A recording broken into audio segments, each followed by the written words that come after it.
As you begin to study the concept of yeast in the Bible, yeast represents one of the basic ideas of yeast. When it touches bread, it expands it, it enlarges it, okay?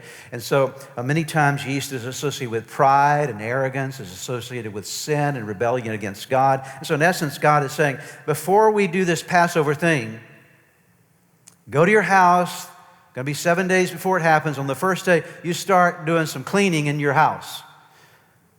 Look for all the yeast, get all the yeast out. That represents sin, that represents pride, that represents anything that's displeasing to me, because I'm about to do something amazing for you. I'm going to get you out of Egypt, but for you to be prepared for the amazing thing I want to do for you, you have some house cleaning to do, right?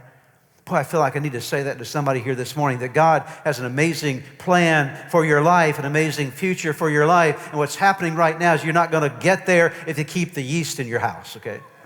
So God wants you to clean out some yeast, some things in your house, so that He can get you to this amazing thing that He wants to get you to, this Passover kind of thing that they were headed to. And so they began that process of cleaning out their houses, even to this day.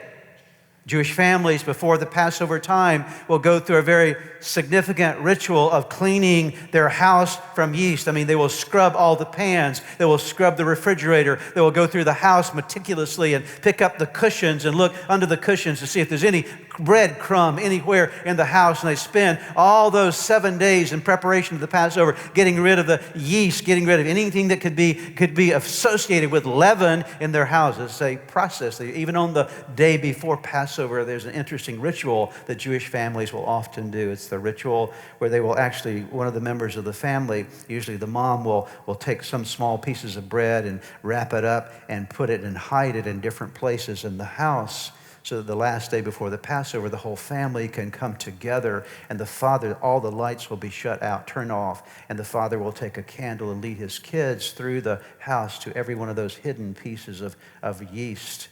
And the light of the candle illuminates the hidden yeast, and the kids find it, and the next day they burn it, because I've hidden your word in my heart that I might not sin against you. Your word is a lamp unto my feet and a light unto my path. And so what God wants to do is He wants to take the candle of His Spirit and come around in your life and say, look, there's some yeast right there. You need to get rid of that. Oh, well, look at there. There's some yeast. See, only God can show you where your yeast is, where your leaven is.